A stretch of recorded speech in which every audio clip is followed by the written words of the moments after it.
Greetings and welcome to the Healthy Sales Chick Show.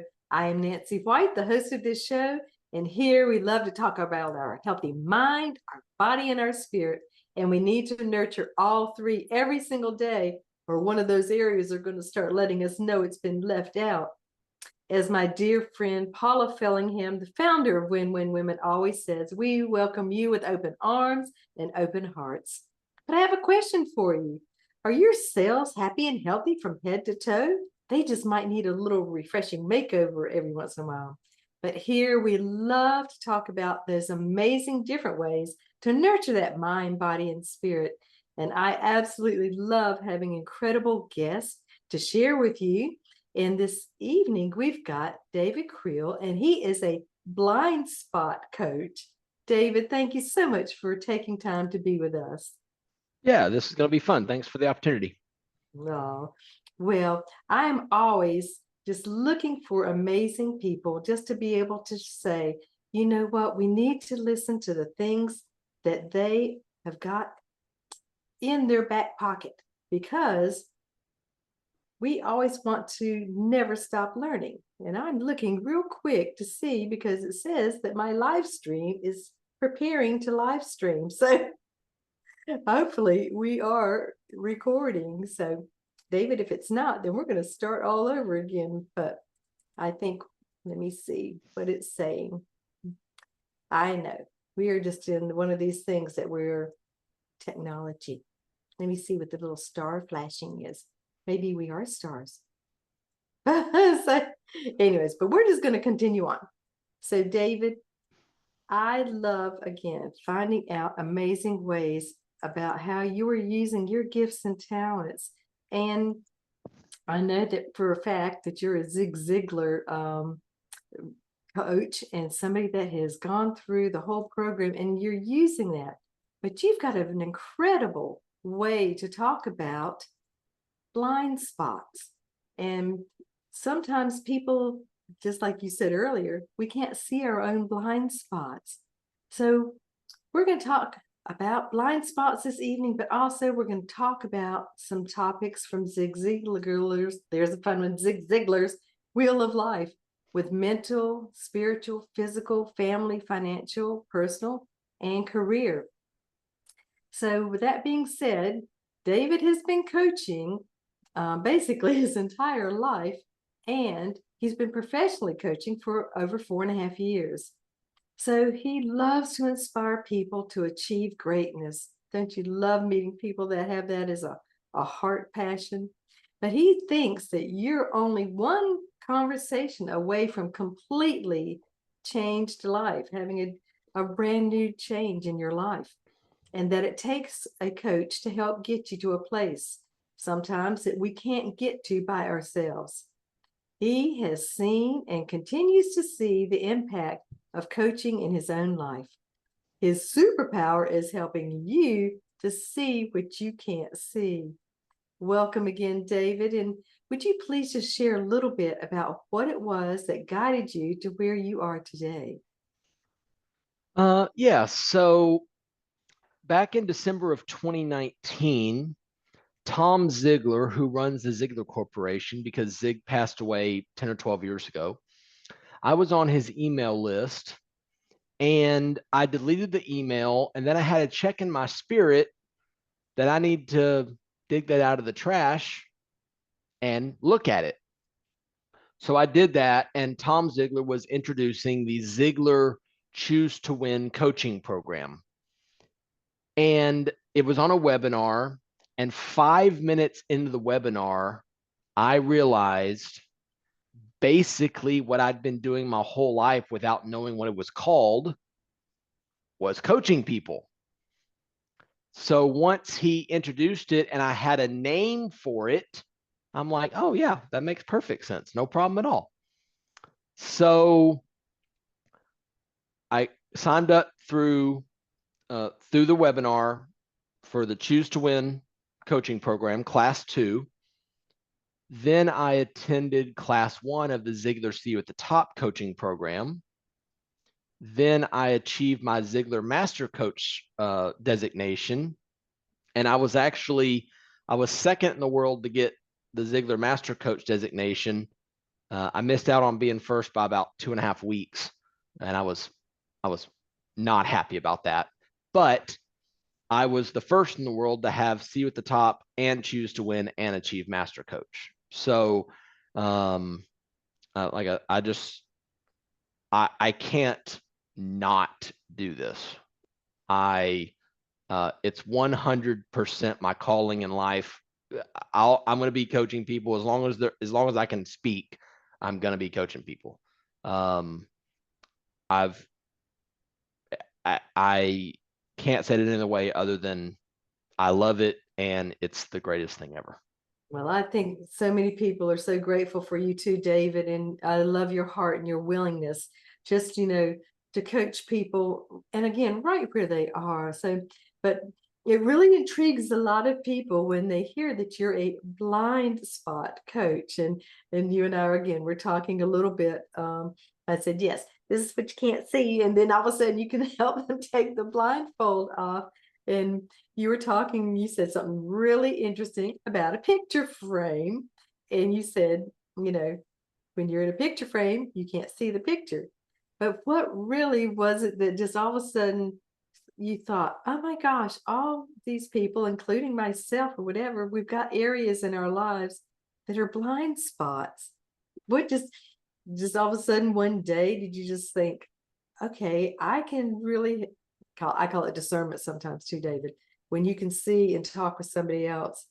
And what has just again continually nurtured that for you to do that with other people?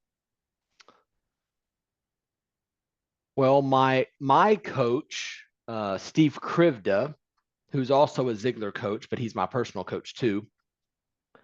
He kind of glossed that name on me, that moniker, the Blindspot Coach. He kind of, because he saw it, and basically, it's like you said, it's meeting people where they are, being present with them, really listening, not listening to respond, but listening to actually listen. But then I've been told by multiple people that I have a way of speaking to people where people hear what I'm saying, and I get to keep my front teeth, which is always a positive. Okay. Yeah, that is positive. Yeah, because I like my front teeth. But there's sympathy and there's empathy. Mm-hmm. On the sympathy meter, for me, it doesn't exist. Go somewhere else. It's not. You're not getting none from me. But my empathy meter is off the scale. Mm. Okay. So another way of thinking about blind spots is how you show up automatic and predictable in your life. For example, most people walk around like this. There's something there, but they can't see it, and they can't see the whole picture because there's something in the way that they can't see. Mm-hmm. So if we can point this out and we remove them, then you can see the whole picture. So let me ask you a question. Who sends you the most text messages in a given day, week, month? Probably my daughter. Okay, perfect. So what's daughter's name so I don't call her daughter? Alicia. Alicia, okay. What if Alicia sent you a text message right now, knowing you couldn't answer it because you're speaking to me, but it flashed on your screen and it said, "We need to talk." What would you think? I would think, yes, we can talk, and when the time is right. Right. And would you have any even brief moment of fear, anxiety, worry, like something's wrong? Probably not for me. Now, if she had sent a text and goes, "Help me, please, call the police," maybe then. Well, Yeah, obviously Yeah. that would be like a giveaway. Yeah. Okay, let me ask a different question. Have you ever had a meeting with someone and you knew they were going to be in the meeting and you were going to be in the meeting, and in the past, let's just say you haven't had the best relationship with them? You for whatever reason, you butt heads or whatever. What's your thinking going into the meeting? My thinking going into the meeting is I'm going to listen and I'm going to be receptive and open and just, see how this, I call it the atmosphere, the spirit is around. And so, but I wouldn't go in with a chip on my shoulder. I wouldn't go in with the attitude of, oh yeah, you messed me up, screwed me up, or whatever in the past. And, because for myself, David, I have to walk in forgiveness every single day because it's like the acid in the container. It just eats on the inside. It doesn't matter, the person that messed me up or whatever, they could care less. They're off living their life. So I personally have to be releasing all the time. So going into that meeting, I would go in with open ears, open eyes, and my mouth shut. I mean, I'll speak, but Yeah. And you've obviously done a lot of work on your being and who you need to be in the world. And another way of saying automatic predictable is a lot of people would say, whenever you read the we need to talk or you have the meeting that with somebody who you don't really get along with, they might be anxious or nervous or something's wrong or there's an emergency or whatever. But in that example, if that was what you thought, you were being automatic and predictable because you don't know how the meeting's going to go and you don't know what your daughter's going to say. mhm, She might say, hey, we just hit the lottery and we're moving to France or whatever, or we're having twins, or I just got a promotion at work and I've got to double my salary. Or when you go into the meeting with someone who maybe you had issues with the past, maybe he was going to promote you or she was going to promote you or whatever. mhm. But then my next question would be, is there anywhere else in your life where you show up automatic and predictable? Because that's what blind spots are. Mhm. But once you become aware of them, then it's like peeling back a layer of an onion. It's like, oh, I can see the whole picture now because this isn't in the way. Mhm. So that's just another way of talking about blind spots.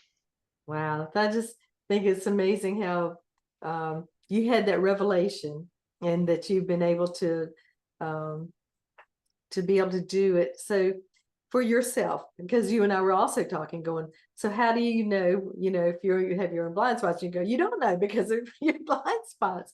So what do you do, David? Do you have an accountability person? Do you have somebody that is watching out to help you?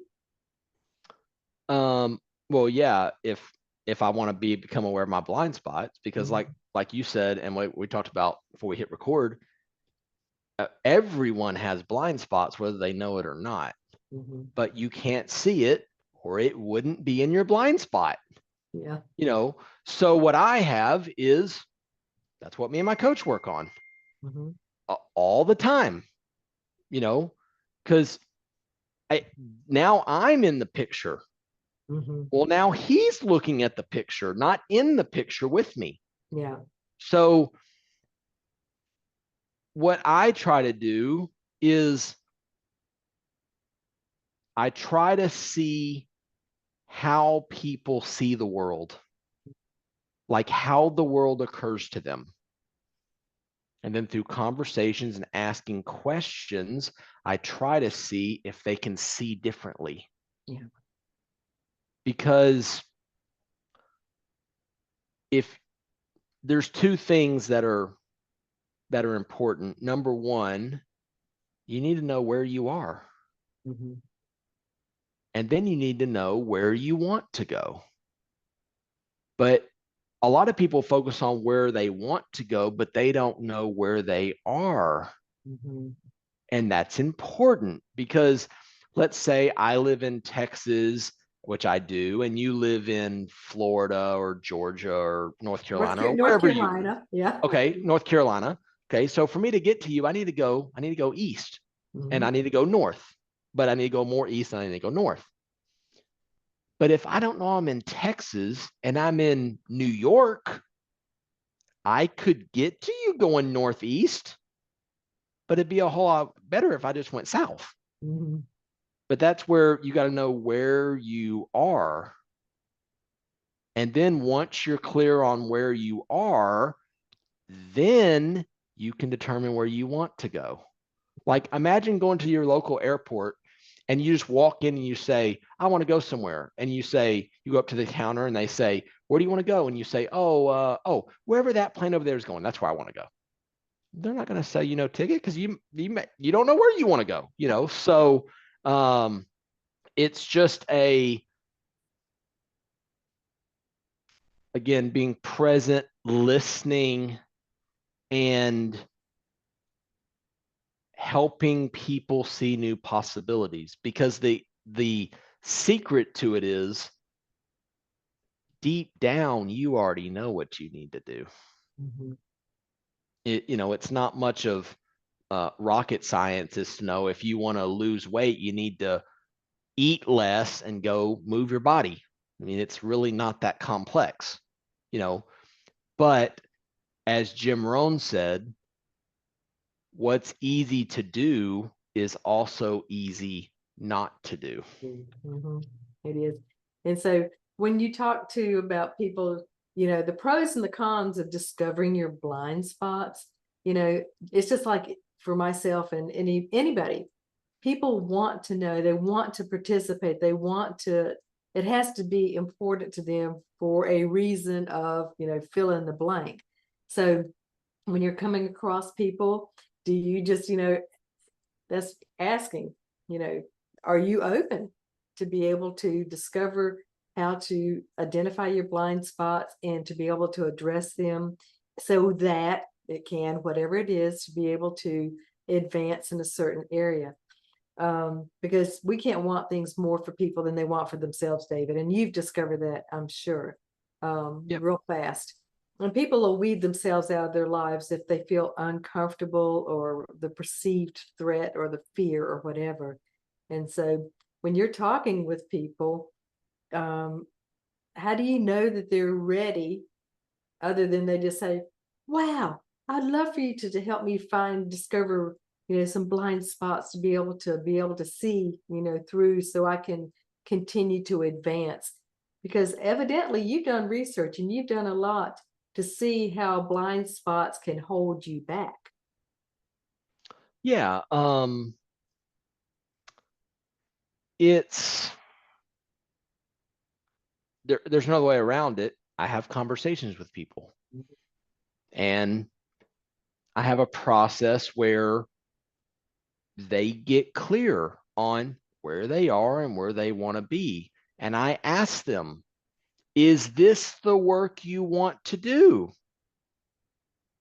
Because what I heard you say, which I would slightly disagree with, is not everyone wants to work on their blind spots. Mhm.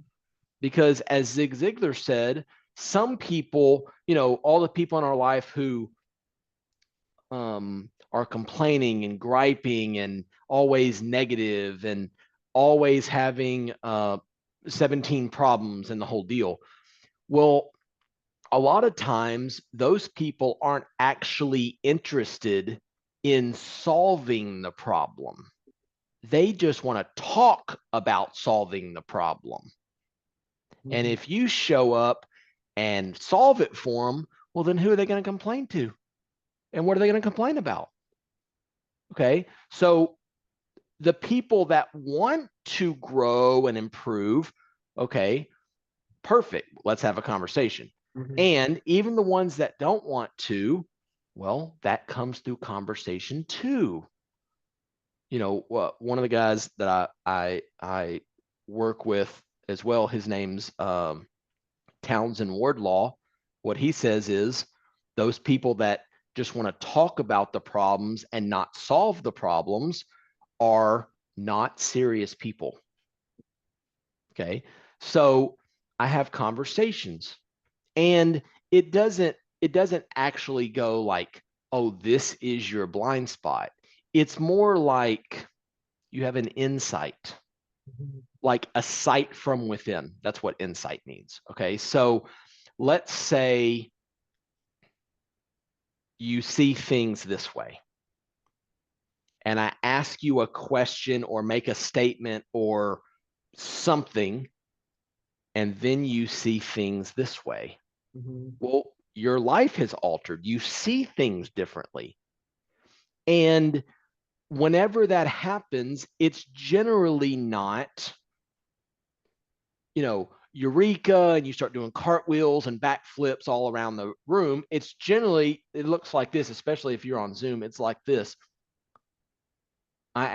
You say something or make a comment, and then I make a comment, and you go like this. You go, huh.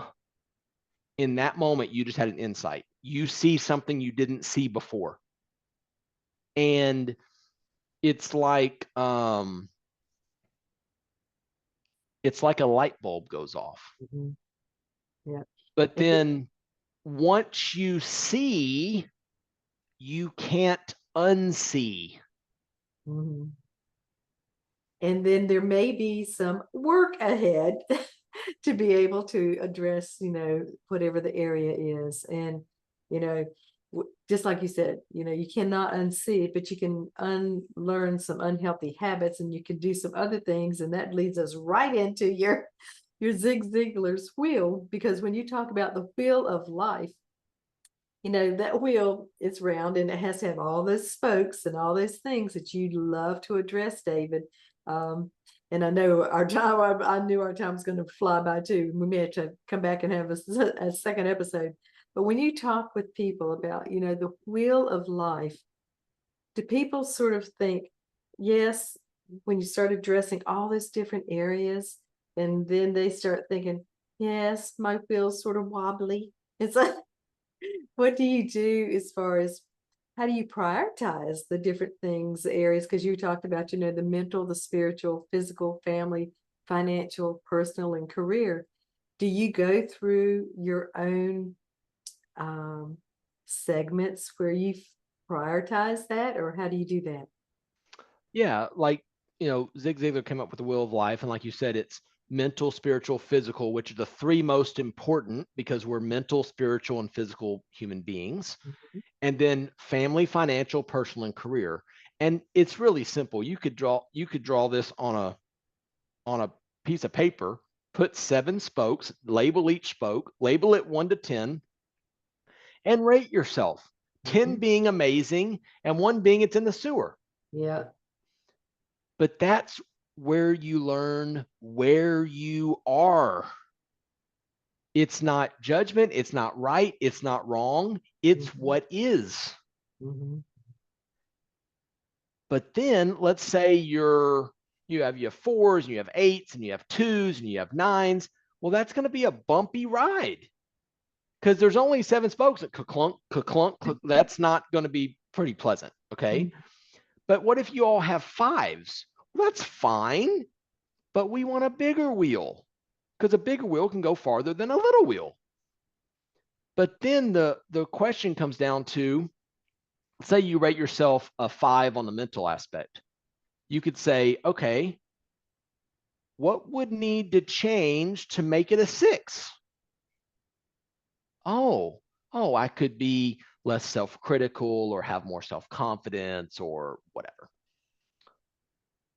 But you can't go from a 5 to a 6. You got to go to a 5.1 because we can always take the smallest possible step. And you can't go from 5 to a 6 without going 5.1, 5.2, 5.3, 5.4. It might be quick, but you can't go from a 5 to a 9. You can go from a 5 to a 5.1, 5.2, 5.3, and then you go from there. So the way it works with me is we can have a conversation about any of those areas: mental, spiritual, physical, family, financial, personal, and career. Because I'm not an expert on your life. You're the expert on your life. I'm just going to get yourself out of the way so you can see what's right under your nose the whole time. So it might look like this. What's on your mind? Have you had any new insights since the last time we talked? Or my favorite question to ask, or you might ask, or I might ask, what do you want to create today? Mm-hmm. And then my favorite all-time question is, what would make this a conversation so powerful you never forget it for the rest of your life? And then we go where we go.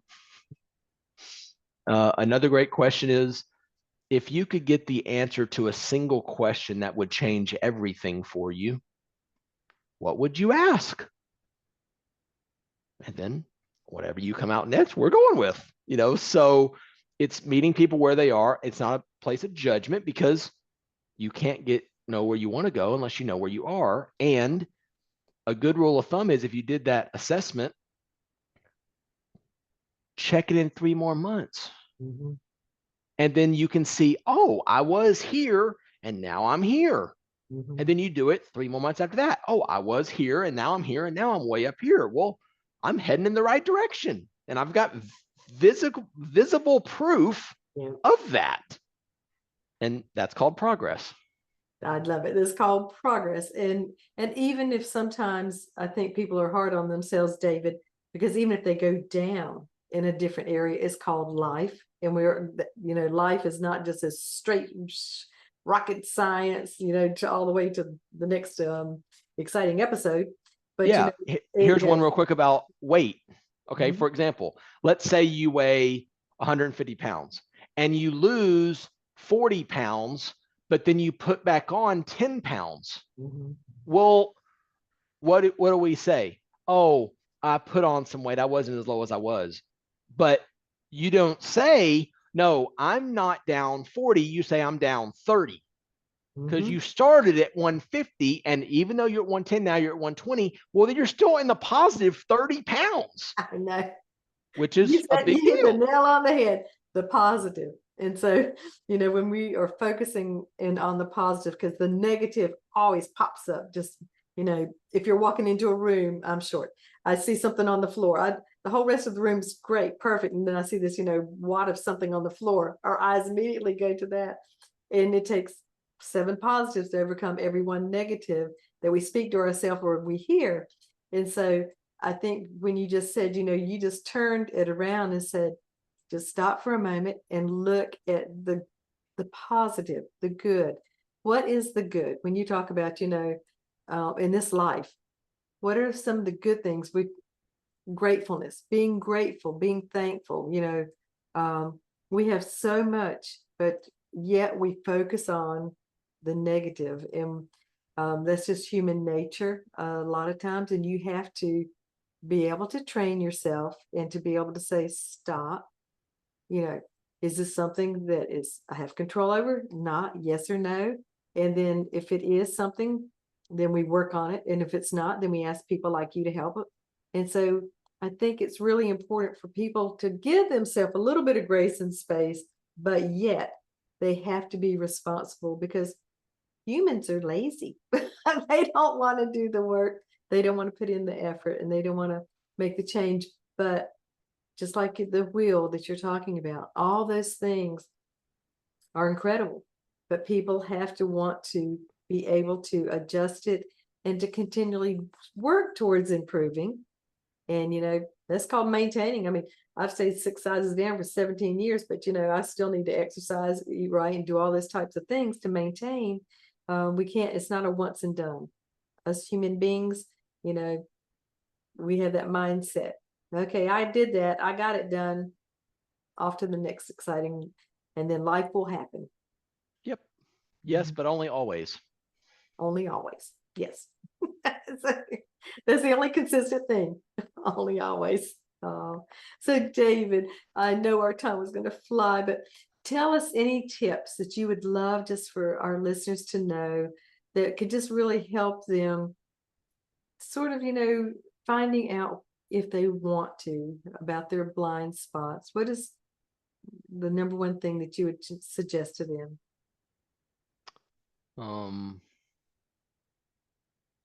What are you committed to? Are you committed to a default future? Because if nothing changes, what you're going to get is what you have right now. Mm-hmm. Or are you committed to a created future? Mm-hmm. And Great.